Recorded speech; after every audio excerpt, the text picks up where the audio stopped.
కొంచెం ఆయిల్ అయితే వేసుకొని ఆయిల్ బాగా మరిగాక 5 లేదా 6 పచ్చిమిర్చి అయితే వేసుకోవాలి. ఇవి బాగా మగ్గిన తర్వాత ఇవి చూసారా వీడియోలో చూపించినట్టుగా ఇవి ఇలా మగ్గిన తర్వాత ఉల్లిపాయలు వేసుకోవాలి.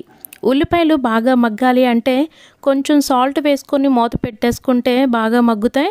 ఇక్కడైతే నేను సాల్ట్ వేసుకోవట్లేదు, డైరెక్ట్గా మూత పెట్టేసి సిమ్లో ఉంచుకుంటున్నాను. సిమ్లో పెట్టుకుంటే ఏదైనా వర్క్ కూడా చేసుకోవచ్చు. చూసారా ఇలా చాలా స్మూత్గా అయితే మగ్గాయి మాడిపోకుండా.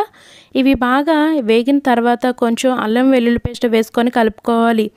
ఇది కూడా వేసిన తర్వాత ఒక 2 టమాటాలు లేదా ఒక టమాటా వేసుకోండి. ఎందుకంటే చింతపండు పులుపు అనేది వేస్తాం కాబట్టి ఒక టమాటా వేసుకొని కలిపేసుకొని మూత పెట్టేసుకోండి.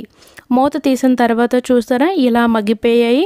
కొంచెం ఆయిల్ అనేది తేలుతుంది కదా, ఈ టైంలోనే కొంచెం కారం, కొంచెం గరం మసాలా పౌడరు, కొంచెం సాల్ట్, మీరు ఉంటే ధనియాల పౌడర్ కూడా వేసుకుంటే చాలా బాగుంటుంది.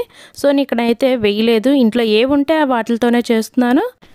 దీనంతటిని ఒకసారి కలుపుకోవాలి. కలుపుకున్న తర్వాత మనము పసుపు లేదా ఉప్పుతో కడిగి పెట్టుకున్న చేప ముక్కలను ఒక్కొక్కటిగా ఇలా వేసుకోవాలి.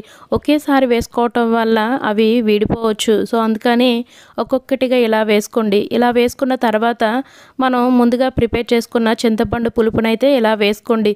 నేనైతే మాది పాత చింతపండు కాబట్టి బ్లాక్గా ఉంది, సో మీరు భయపడొద్దు. ఈ చింతపండు గుజ్జు వేసిన తర్వాత బాణలిని ఇలా మూవ్ చేస్తూ ఉండాలి. ఎందుకంటే ముందు వేసిన ఇంగ్రీడియంట్స్ అన్నీ ఈ యొక్క చేప ముక్కల్లోకి వెళ్తూ ఉంటాయి. మొత్తం అంతా కలుపుతూ ఉండటం వల్ల దాంట్లోకి ఇంకుతూ ఉంటుంది. మనం గరిటె పెట్టి చేస్తే ముక్కలు విడిపోతాయి. జస్ట్ ఇలా మూవ్ చేస్తూ మూత పెట్టేయాలి. ఇది కూడా మంట కూడా హైలో పెట్టి చేసేయొద్దండి.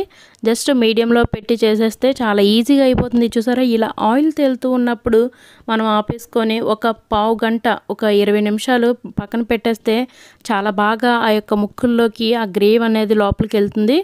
సో ఇక్కడ నేను కొత్తిమీరతో గార్నిష్ చేసి స్టవ్ ఆఫ్ చేసేస్తున్నాను. ఇలా మీరు చేసుకొని పక్కన ఒక